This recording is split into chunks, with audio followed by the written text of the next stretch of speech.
आपका जो पढ़ने को यहाँ पे है वह पढ़ना है विद्युत क्षेत्र। क्या पढ़ना है? विद्युत क्षेत्र। कहीं कहीं किताब में एम आवेश भी दे देगा तो आवेश लिख लेते कि जो भी बात होगा भाई वो बिना आवेश का हम लोग विद्युत की कल्पना कर ही नहीं सकते, है ना। बिना आवेश का हम लोग विद्युत की कल्पना कर ही नहीं सकते हैं। अब यहाँ पे पहले आते हैं। अब यहाँ पे दो चीज दिखाई दे रहा होगा, एक विद्युत क्षेत्र दिखाई दे रहा होगा, एक विद्युत आवेश दिखाई दे रहा होगा, है कि नहीं। तो विद्युत क्षेत्र किसे कहेंगे जी, कौन बताएगा, है ना।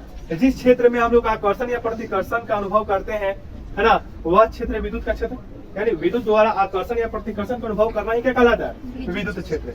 तो भाई विद्युत क्षेत्र उत्पन्न कब होगा? जब विद्युत आवेश होगा। तो सबसे पहले यानी प्राथमिकता किसको दिया जाएगा? विद्युत आवेश को। किसको? विद्युत आवेश को। बात समझिएगा, है ना, विद्युत आवेश। अब यहाँ पे बात यह है कि विद्युत आवेश है क्या, या विद्युत आवेश की उत्पत्ति कैसे हुई, ये सबसे इंपॉर्टेंट है। यह एक कहानी है विद्युत आवेश की उत्पत्ति का। तो बोला गया है कि 600 ईसा पूर्व ग्रीस देश के एक वैज्ञानिक थे जिनका नाम था थेलस, है ना। 600 ईसा पूर्व में ग्रीस देश के एक वैज्ञानिक थे जिनका नाम क्या था? थेलस था, ठीक है। थेलस साहब ने एक पदार्थ लिया, ठीक है, वह पदार्थ था एम्बर। याद रखिएगा, कॉन्सेप्ट के साथ पढ़िएगा और अच्छे से समझिएगा क्योंकि 12th क्लास है, मजाक नहीं है, बोर्ड है, ठीक है। तो एम्बर एक पदार्थ था, ठीक है। वह पदार्थ जो है कह सकते हैं, एम्बर पदार्थ को उन्होंने ऊन से, किससे जी? ऊन से घर्षण कराया, यानी एम्बर पदार्थ को ऊन के साथ जो है कह सकते हैं रगड़ा, घर्षण कराया। तो घर्षण करने के दरमियान जब घर्षण हो गया उसके बाद जो है छोटे छोटे कागज के, अच्छा रखो अपने पास, उसके बाद छोटे छोटे कागज के टुकड़े को जो है ना इन्होंने क्या करना शुरू किया? आकर्षित करना शुरू किया। आप समझ गए? छोटे छोटे कागज के टुकड़े को यह आकर्षित करना शुरू कर दिया, जिससे पता यह चला कि कह सकते हैं इसमें कुछ ना कुछ गुण है, जिस गुण के कारण जो है ना वो क्या कर रहा है? कागज को अपनी ओर आकर्षित कर रहा है। और वह गुण से ही पता चला कि इस पर आवेश है। इस पर क्या है? आवेश। ठीक है, यहाँ तक कोई दिक्कत नहीं ना। अब यहाँ पे एक और चीज थोड़ा सा लॉजिक है। लॉजिक यह है कि एम्बर जो है वह पदार्थ कहाँ पाया जाता है, ये क्वेश्चन पूछ सकते हैं।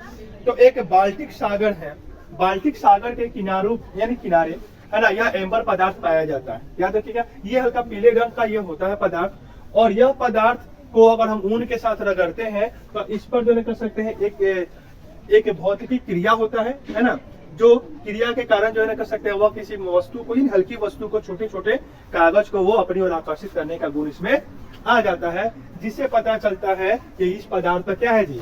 आवेश है। कोई दिक्कत यहाँ तक नहीं ना। फिर अगर आगे की बात किया जाए तो यूनान भाषा में यानी यूनानी भाषा में एम्बर को इलेक्ट्रॉन कहते हैं। क्या कहते हैं? इलेक्ट्रॉन। यूनानी भाषा में एम्बर को क्या कहते हैं? इलेक्ट्रॉन कहते हैं। तथा यह जो घटना हुई थी आपका पूरा, है ना, कागज को आकर्षित करने का, ऊन से रगड़ने का, यह पूरा घटना इलेक्ट्रिसिटी कहलाया। समझा गया? यह पूरा घटना क्या कहलाया? इलेक्ट्रिसिटी। पूरा घटना इलेक्ट्रिसिटी कहलाता है। समझा गया? यहाँ तक कोई दिक्कत नहीं ना? यहाँ तक कोई दिक्कत नहीं ना? किसी को भी किसी प्रकार का कोई दिक्कत? अब आगे बात करते हैं कि अभी मैंने बात किया कि हम लोग को जो फिजिक्स पढ़ना है 12th क्लास में, वो पढ़ना है स्थिर आवेश यानी स्थिर विद्युत और विद्युत धारा, यानी स्थिर विद्युत और कह सकते हैं क्या? धारा विद्युत। यानी एक स्थिर है, एक गतिमान है, बस ये समझिएगा। यानी बात करते हैं अब यहाँ से हम लोग स्थिर विद्युत के बारे में। अभी तुरंत बताया है शॉर्ट में, है ना, वैसा विद्युत या वैसा आवेश कर सकते हैं जो स्थिर हो, है ना, वह होता है स्थिर विद्युत। और ऐसा आवेश जो क्या हो जी? गतिमान हो, वह कहलाता है विद्युत धारा। विद्युत धारा की बात करें तो वैसा आवेश जो क्या हो? गतिमान हो, वह क्या कहलाता है? विद्युत धारा। यहाँ तक कोई दिक्कत? किसी प्रकार की कोई दिक्कत नहीं ना है जी? हाँ, कोई दिक्कत नहीं ना है? चलिए अब थोड़ा सा आगे, अब इसमें और आगे पढ़ेंगे। आगे पढ़ने के पहले हम लोग को ये समझना है कि विद्युत आवेश जो हो यहाँ पे है, विद्युत आवेश में एक गुण होता है। अब क्या गुण होता है? यह गुण होता है कि वह विद्युत तथा चुंबकीय प्रभाव उत्पन्न करता है। यानी याद रखिएगा, विद्युत आवेश जो होता है वह क्या बोले जी? विद्युत आवेश क्या क्या प्रभाव को उत्पन्न करता है? विद्युत चुंबकीय, है ना, विद्युत चुंबकीय गुण उत्पन्न करता है। क्या करता है? विद्युत चुंबकीय गुण उत्पन्न करता है। ठीक है, यानी विद्युत चुंबकीय गुण का होने का मतलब यह है, चुंबक का काम क्या होता है जी? आकर्षण करना या प्रतिकर्षण करना। इसी गुण के कारण ही तो वो किसी पदार्थ को वो अपनी ओर आकर्षित करता है या प्रतिकर्षित करता है। यहाँ तक कोई डाउट नहीं ना? हम लोग पढ़ रहे हैं विद्युत आपका आवेश पढ़ रहे हैं, है ना, और विद्युत क्षेत्र यानी विद्युत क्षेत्र में आवेश पढ़े, जिसमें हम लोगों ने विद्युत आवेश के बारे में यह जाना। कहानी यह था कि 600 ईसा पूर्व में थेलस वैज्ञानिक ने एक प्रयोग किया। प्रयोग में उन्होंने एम्बर पदार्थ को लिया, उस एम्बर पदार्थ को ऊन से रगड़ा, तो रगड़ने के दरमियान जो है ना उस एम्बर पदार्थ पर आवेश उत्पन्न हो गया, और आवेश उत्पन्न होने के कारण वो छोटे छोटे कागज के समीप जो है ना वो लाए पदार्थ को, तो वो अपनी ओर क्या कर लिया? आकर्षित कर लिया। यह घटना ही क्या कहलाया? इलेक्ट्रिसिटी घट कहलाया, और एम्बर को इलेक्ट्रिक मतलब इलेक्ट्रॉन कहा गया। यहाँ तक कोई दिक्कत नहीं ना? अब यहाँ पे एक और चीज बात आता है, बात यह आता है कि स्थिर विद्युत और विद्युत धारा, तो भाई वैसा आवेश जो स्थिर होगा वो स्थिर विद्युत कहलाएगा, और वैसा आवेश जो गतिमान होगा वह क्या कहलाएगा? विद्युत धारा कहलाएगा। अब यहाँ तक आगे बढ़ते हैं। आगे यह बढ़ना है कि आपका विद्युत आवेश जो है कितने प्रकार के होते हैं, है ना। अब कितने प्रकार के आवेश होते हैं वो तो 10th में लोग पढ़े हैं, है ना। आवेश कितने प्रकार के होते हैं? 2 प्रकार के आवेश होते हैं। एक कौन होता है जी? धन आवेश। एक क्या होता है जी? ऋण आवेश। ये ना होता है जी, धन आवेश और ऋण आवेश। अब हम कैसे जानेंगे कि किसी पदार्थ में या किसी पदार्थ पर धन आवेश है या किसी पदार्थ पर ऋण आवेश है? कौन बताएगा? कैसे पता चलेगा किसी पदार्थ पर धन आवेश है या किसी पदार्थ पर ऋण आवेश? कोई बताएगा? आकर्षित करेगा तो ऋण आवेश और प्रतिकर्षित करेगा तो धन आवेश, ऐसा कैसे हो जाएगा? आकर्षित करेंगे तो ऋण आवेश प्रतिकर्षित, ये कौन बात है जी? ये समझ में नहीं आया।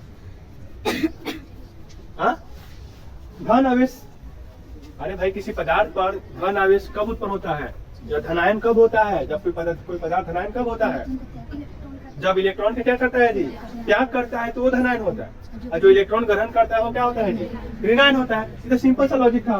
तो जो क्या करेगा, जो क्या करेगा, त्याग करेगा वो धन आवेश, जो क्या करेगा, ग्रहण करेगा वो क्या होता है? ऋण आवेश। ये सब चीज लॉजिक याद रखिएगा। अब बाद में सब एक सिरे से लिखवा देंगे, है ना, लेकिन समझिए पहले। अब एक चीज और यहाँ पे थोड़ा सा समझने की बात है। समझने की बात यह है कि कोई भी पदार्थ होते हैं, कोई भी पदार्थ है, कोई भी वस्तु पदार्थ है जी, कोई भी पदार्थ है, वह पदार्थ की अगर बात किया जाए तो वह पदार्थ के कितने मौलिक कण होते हैं? किसी पदार्थ के कितने मौलिक कण हैं? अरे पदार्थ के अंदर कौन कौन से कण मौजूद होते हैं जी, बताइए ना। तो पदार्थ का संपूर्ण भार तो पहले नाभिक है। पदार्थ का संपूर्ण भार जिस केंद्र को उपस्थित रहता है वो तो क्या कहलाता है? नाभिक कहलाता है। ये तो हमको पता है ना जी। अब बात करते हैं तो नाभिक में 2 कण मौजूद रहते हैं। कौन कौन? एक प्रोटॉन, एक न्यूट्रॉन। ये पता है ना जी, कोई दिक्कत नहीं ना। और नाभिक के चारों ओर जो है कर सकते हैं, एक तीसरा कण जो है चक्कर लगाते रहता है, वह कण क्या कहलाता है? वह कण कहलाता है इलेक्ट्रॉन। यहाँ तक कोई दिक्कत नहीं ना। अब चीज ये समझिएगा, समझने की बात यह है कि कह सकते हैं किसी पदार्थ में से या किसी वस्तु में से किसका आदान प्रदान होता है, ये बताइए। प्रोटॉन का, न्यूट्रॉन का या इलेक्ट्रॉन का? इलेक्ट्रॉन का, है ना। किसका आदान प्रदान होता है जी? सबको पता है, इलेक्ट्रॉन का आदान प्रदान होता है। इलेक्ट्रॉन का आदान प्रदान होने का रीजन क्या है? क्योंकि नाभिक के चारों ओर चक्कर लगा रहा है, वह गतिमान अवस्था में है। यानी इलेक्ट्रॉन किस अवस्था में रहता है जी? किस अवस्था में रहता है? गतिमान अवस्था में रहता है। बात समझा गया। अब बात करें प्रोटॉन, तो प्रोटॉन किस अवस्था में रहता है भाई? तो वो तो भाई नाभिक में है, तो नाभिक में वो स्थिर अवस्था में रहता है। किस अवस्था में रहता है? स्थिर अवस्था में रहता है। ठीक है। और याद रखिएगा, प्रोटॉन पर धन आवेश और इलेक्ट्रॉन पर कौन सा आवेश? ऋण आवेश होता है ना। तो किसी पदार्थ का धनायन होना या किसी पदार्थ का ऋणायन होना वह किस पर निर्भर करता है? किस पर निर्भर करता है? इलेक्ट्रॉन पर निर्भर करता है। किस पर निर्भर करता है? इलेक्ट्रॉन पर। यानी किसी पदार्थ पर इलेक्ट्रॉन अगर आ गया तो वह हो जाएगा पदार्थ ऋणायन, और किसी पदार्थ से इलेक्ट्रॉन निकल गया वह हो जाएगा धनायन। बस समझा गया। तो हम लोग आवेश पढ़ रहे हैं, तो आवेश की उत्पत्ति कैसे हुई हम लोग जान गए, है ना। एम्बर की बात किए, ऊन की बात किए, रगड़े, है ना, उस पर आवेश उत्पन्न हुआ, समझ गए कि हाँ भाई विद्युत आवेश है। और कर सकते हैं कागज के समीप ले गए, तो समीप ले गए तो कागज को कुछ दूर से ही ना आकर्षित किया होगा, यानी यहाँ से भी समझ गए कि विद्युत का कुछ ना कुछ अपना क्षेत्र होता है, उसके नजदीक अगर कोई वस्तु विपरीत आवेश का वस्तु बोल रहे हैं, विपरीत आवेश का वस्तु अगर आ जाए तो कर सकते हैं वह अपनी ओर क्या करेगा, आकर्षित करेगा। ये चीज माइंड में रखिएगा, क्योंकि अगर सेम अगर आवेश होता एम्बर के छड़ पर और कागज पर अगर सेम आवेश होता तो वो दोनों प्रतिकर्षित करता, आकर्षित नहीं करता। ठीक है, इससे ये भी पता चलता है कि सेम आवेश वाले एक दूसरे को प्रतिकर्षित करते हैं और विपरीत आवेश वाले एक दूसरे को क्या करते हैं, आकर्षित करते हैं। यहाँ तक कोई डाउट किसी प्रकार का नहीं ना। अब आते हैं आगे। आगे आप बात करेंगे, एक बहुत ही इंपॉर्टेंट क्वेश्चन आता है, एक कांच का छड़ आता है। क्वेश्चन मिलेगा, आप लोग देखिएगा, है ना, 12th क्लास का फिजिक्स के ऑब्जेक्टिव किताब में देखिए मिलेगा, कांच का छड़ और रेशम का कपड़ा। ये बहुत ही कर सकते हैं आता है, रेशम का कपड़ा, रेशम का क्या कपड़ा। ये दो क्वेश्चन है जो बहुत ही इंपॉर्टेंट है। क्वेश्चन नंबर 1, है ना, कभी ये दे देगा कभी ये दे देगा, ये दोनों दे सकता है, कोई दिक्कत नहीं है। अब पूछता है किस पर धन आवेश होता है, किस पर ऋण आवेश होता है। किसी को कोई आइडिया है क्या, किस पर धन आवेश होता है, किस पर ऋण आवेश होता है, कोई बताएगा। याद रखिएगा, ये जो होता है कांच के छड़ पे जो है कर सकते हैं वह होता है धन आवेश, है ना, वो क्या होता है, धन आवेश। ये भी यहाँ पर रगड़ने के काम होते हैं, जब दोनों पर रगड़ेंगे तो एक पर धन आवेश एक पर ऋण आवेश उत्पन्न होता है। तो कांच के छड़ पे धन आवेश, कपड़ा के रेशम कपड़ा पर क्या ऋण आवेश, है ना। ये ऑब्जेक्टिव की किताब में आपको मिलेगा, ये बार बार बोर्ड में आता भी है। ठीक है, ये क्वेश्चन। फिर एक और क्वेश्चन इससे रिलेटेड है, एक आता है एबोनाइट की छड़ और बिल्ली की खाल। ये भी क्वेश्चन इंपॉर्टेंट है कि जब एबोनाइट के छड़ को बिल्ली के खाल से खाल पर रगड़ा जाता है तो किस पर धन आवेश या किस पर ऋण आवेश उत्पन्न होता है। याद रखिए कि एबोनाइट के छड़ पर ऋण आवेश और बिल्ली के खाल पर धन आवेश। यानी यहाँ पे बात करते हैं एबोनाइट, एबोनाइट की छड़, और बात करते हैं किसकी, बिल्ली की खाल, है ना। तो याद रखिएगा, अब यहाँ पर बिल्ली की खाल पर जो होता है वह होता है कौन सा आवेश, धन आवेश, और एबोनाइट की छड़ जो होता है इस पर कौन सा होता है जी, ऋण आवेश होता है। यहाँ तो कोई दिक्कत, यहाँ तो कोई दिक्कत नहीं ना है, समझ में आ रहा। अब हम लोग बात करेंगे आगे, सब एक दूसरे से खुलते जाएगा, उसके बाद हम अंत में लिखवा देंगे सबसे, ठीक है। तो जहाँ तक टॉपिक हम लोग को देखना है उसका लिखवाना है। उसके बाद हम लोग को क्या पढ़ना है, पढ़ना यह है या जानना यह है कि भाई जो विद्युत आवेश है वह कैसे वस्तु पर चलेगा या कैसे वस्तु पर विद्युत आवेश गमन करेगा, है ना, इसके बारे में तो पता नहीं। तो वैसा वस्तु जो चालक का काम करे, है ना, जो चालक पदार्थ है जैसे तांबा, लोहा, सोना, चांदी, है ना, वैसा पदार्थ जो चालक पदार्थ है उस पर क्या होगा जी, आवेश का प्रवाह होगा। वैसा पदार्थ जो कुचालक पदार्थ है उस पर आवेश का प्रवाह नहीं होगा। तो हम लोग को पढ़ना है नेक्स्ट में चालक पदार्थ, कुचालक पदार्थ और परावैद्युत पदार्थ, है ना। अब परावैद्युत पदार्थ होता क्या है, तो बोला क्या, कुछ कुचालक पदार्थ पर विद्युत आवेश आरोपित करेंगे तो उनके पृष्ठों पर प्रेरित आवेश उत्पन्न हो जाता है। तो उनके पृष्ठों पर जो न कर सकते हैं आवेश प्रेरित के कारण, यानी आवेश के कारण, मतलब यानी कह सकते हैं जब आरोपित होता है विद्युत क्षेत्र को, जब आरोपित करते हैं किसी आपका कुचालक पदार्थ पर, तो वहां पे जो कह सकते हैं उत्पन्न हो जाता है आवेश, है ना, न चाहते भी आवेश उत्पन्न होता है। वैसे पदार्थ को हम लोग बोलेंगे परावैद्युत पदार्थ। यानी जब कोई कुचालक पदार्थ पर विद्युत क्षेत्र जो कह सकते हैं विद्युत क्षेत्र को आरोपित करेंगे, है ना, विद्युत आवेश द्वारा विद्युत क्षेत्र को आरोपित, यानी विद्युत क्षेत्र के समीप हम लाएंगे किसी कुचालक पदार्थ को, किसी विद्युत आवेश के समीप उसके विद्युत क्षेत्र में लाएंगे। भाई विद्युत का कुछ ना कुछ अपना क्षेत्र होगा ना जी, मान लीजिए उसका कुछ ना कुछ अपना क्षेत्र होगा ना, है ना, तो उसके समीप लाएंगे तो न चाहते हुए भी उस पदार्थ पर, यानी उस कुचालक पदार्थ पर आवेश प्रेरित होता है, विद्युत आवेश प्रेरित होता है। वैसे पदार्थ को हम लोग क्या बोलते हैं, तो परावैद्युत पदार्थ कहलाता है। जैसे में आपका हवा, अभ्रक, कुचालक, तेल, है ना, ये सब आ जाएगा। ठीक है, अब हम लोग एक चीज और बात करते हैं, बात यहाँ पे ये करते हैं कि हम लोग अगर देखा जाए, ये भी जान गए हैं कि आपका उत्तरदायी कौन होता है जी, आपका आवेश का उत्तरदायी कौन होता है, तो इलेक्ट्रॉन होता है। आवेश का उत्तरदायी कौन होता है, इलेक्ट्रॉन। क्योंकि इलेक्ट्रॉन अगर गतिमान नहीं होता, इलेक्ट्रॉन एक स्थान से दूसरे स्थान वो स्थानांतरित नहीं होता, तो आवेश की भी कल्पना नहीं की जा सकती थी, आवेश उत्पन्न ही नहीं होता। ठीक है, क्योंकि हमको पता है प्रोटॉन नाभिक में क्या रहता है जी, वो बेचारा नाभिक में मौजूद रहता है, स्थिर रहता है, वो हलचल नहीं करता है। और ये बात करें आगे तो ये जो है ना न्यूट्रॉन, ये तो बेचारे उदासीन होते हैं, क्या होते हैं? उदासीन। न्यूट्रॉन की बात की जाए तो यहाँ से एक और क्वेश्चन आता है जो 10th क्लास में क्वेश्चन आया है कि परमाणु,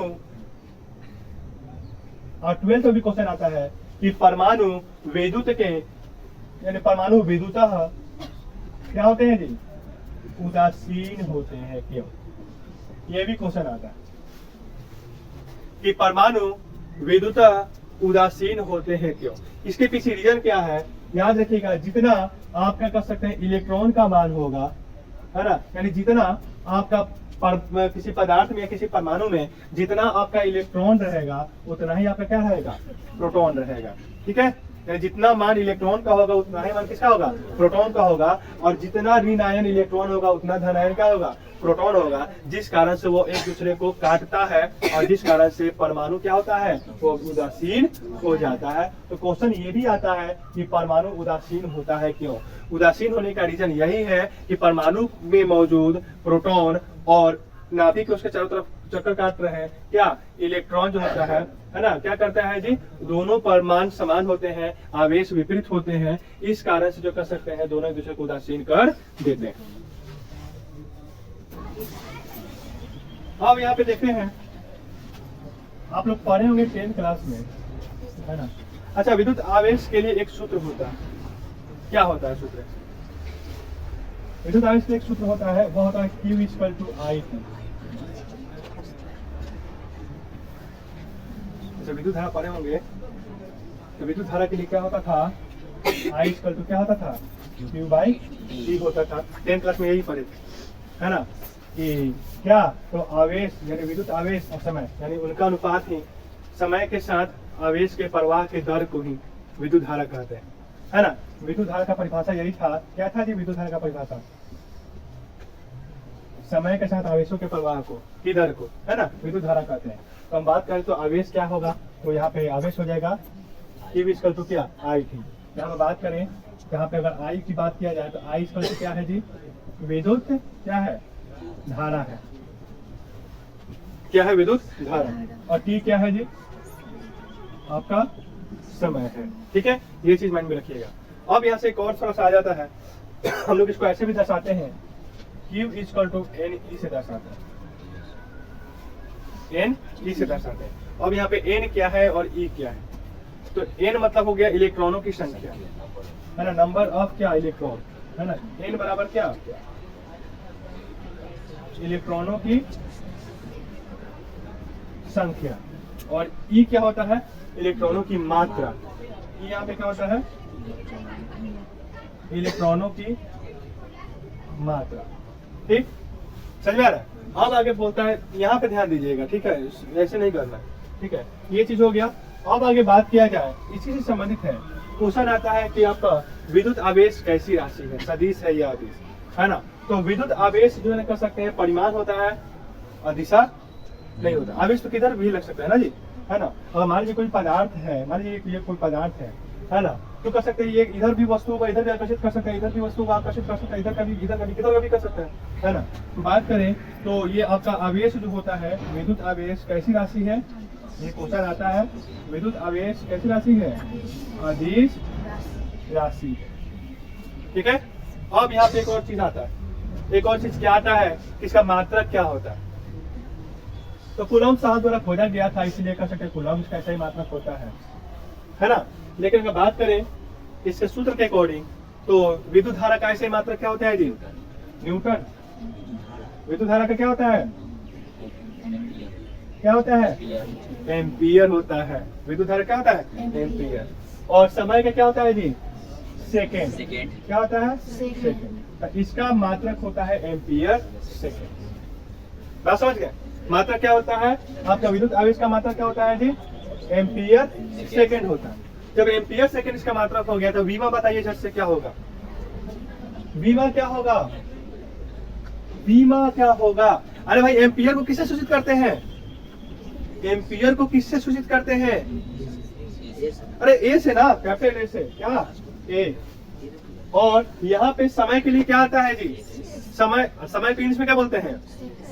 टाइम। टाइम का आपका जो है कैपिटल लेटर टी का एटी। ये तो आपका जो शुरू में देखिएगा, आपको ऑब्जेक्टिव में मिलेगा, है ना, वीमा। क्योंकि वीमा ज्यादा पूछा है और सबसे कॉमन क्वेश्चन यही पूछता है। है ना, कि विद्युत आवेश का विमा क्या होता है, तो AT।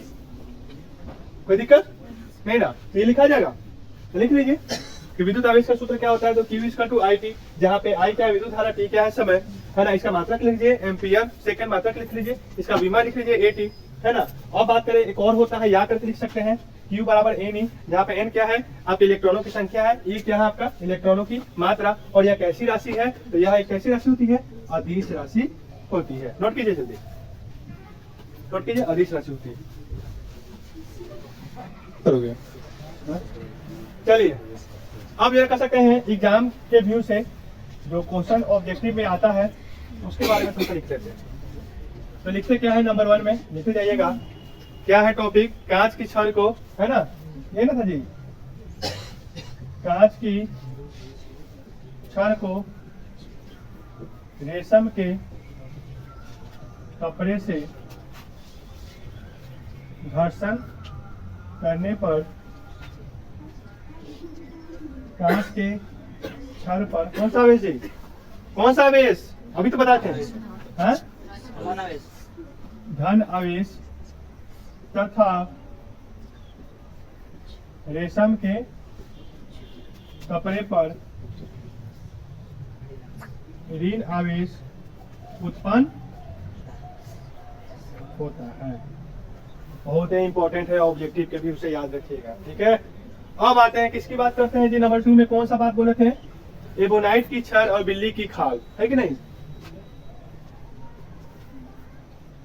एबोनाइट की छड़ तथा बिल्ली के खाल को आपस में घर्षण करने पर एबोनाइट की छड़ पर कौन सा आवेश, ऋण आवेश तथा बिल्ली के खाल पर धन आवेश उत्पन्न होता है। ये चीज था, है ना। हम लोग विद्युत आवेश का भी परिभाषा पढ़ चुके हैं, लिख चुके हैं कि किसी वस्तु का वह गुण जिसके कारण वस्तु जो है ना क्या करता है जी, किसी दूसरे वस्तु को अपनी ओर आकर्षित या अपने से प्रतिकर्षित करता है, वह कहलाता है विद्युत आवेश। विद्युत आवेश का हम लोग व्यंजक भी प्राप्त कर चुके हैं, Q=IT, जहाँ पे I क्या था विद्युत धारा, समय T क्या था समय था। विद्युत आवेश कैसी राशि है, अदिश राशि है, इसकी विमा क्या होती है AT, क्योंकि इसका मात्रक क्या होता है, एम्पियर सेकेंड होता है कि नहीं। कहानी भी पढ़ चुके हैं, है ना जी, एम्बर का छड़ वाला और ऊन वाला कहानी देख चुके हैं, है कि नहीं। यहाँ पे ये भी हम लोग देख चुके हैं कि कांच के छड़ को जब रेशम के कपड़े पर रगड़ते हैं तो कांच के छड़ पे कौन सा आवेश, धन आवेश, और रेशम के कपड़े पर ऋण आवेश उत्पन्न होता है। तथा सेकंड कंडीशन में देखें कि एबोनाइट के छड़ तथा बिल्ली के खाल को आपस में घर्षण करेंगे, रगड़ेंगे, तो कह सकते हैं एबोनाइट के छड़ पर ऋण आवेश और बिल्ली के खाल पर कौन सा आवेश, धन आवेश उत्पन्न होता है। और हम लोग ये भी देख चुके हैं स्थिर विद्युत और कह सकते हैं विद्युत धारा। स्थिर विद्युत किसे कहते हैं, तो भौतिकी का वह गुण, है ना जी, या भौतिकी की वह शाखा जिसके अंतर्गत हम लोग स्थिर आवेश का अध्ययन करते हैं वह स्थिर विद्युत, जिसके अंतर्गत हम लोग गतिमान आवेश का अध्ययन करते हैं वह कहलाता है विद्युत धारा कहलाता है। ये चीज था, कोई दिक्कत नहीं ना, मिटा दिया जाए आगे नहीं, अरे जल्दी लिखो, समय भी हो ही गया है। बस अब लोग यहाँ तक देख लेते हैं ये कितने प्रकार के हैं। तो कितने प्रकार के होते हैं जी विद्युत आवेश, कितने प्रकार के होते हैं, कितने प्रकार के विद्युत आवेश होते हैं। अरे यहाँ पर दिखा हुआ है धन आवेश, यहाँ पे क्या लिखा है, ऋण आवेश। तो कितने प्रकार के दिखाई दे रहे हैं, 2 प्रकार के, यानी कह सकते हैं विद्युत आवेश जो है ना 2 प्रकार के होते हैं, 2 प्रकार के होते हैं। कौन कौन जी, तो नंबर 1 में कौन है जी, धन आवेश। अब धन आवेश क्या है हम लोग इसके बारे में जान चुके हैं, बताए हैं, है ना, इंट्रोडक्शन में इसका की कर सकते हैं। इनमें इलेक्ट्रॉन की क्या होती है, इनमें इलेक्ट्रॉन की क्या होती है, त्याग होती है या कमी होती है ना। इनमें या इनसे लिखिए अच्छा रहेगा, इनसे इलेक्ट्रॉन का त्याग या कमी होता है कि नहीं, लिखते जाइए। अब बात करते हैं ऋण आवेश के बारे में। ऋण आवेश के बारे में अगर बात किया जाए तो क्या कहेंगे, इन से या इनमें क्या होता है जी, इलेक्ट्रॉन का ग्रहण या अधिकता होती है कि नहीं? कोई दिक्कत नहीं ना? चलिए कोई दिक्कत नहीं। तो समय का भाव है ना, टाइम हो चुका है।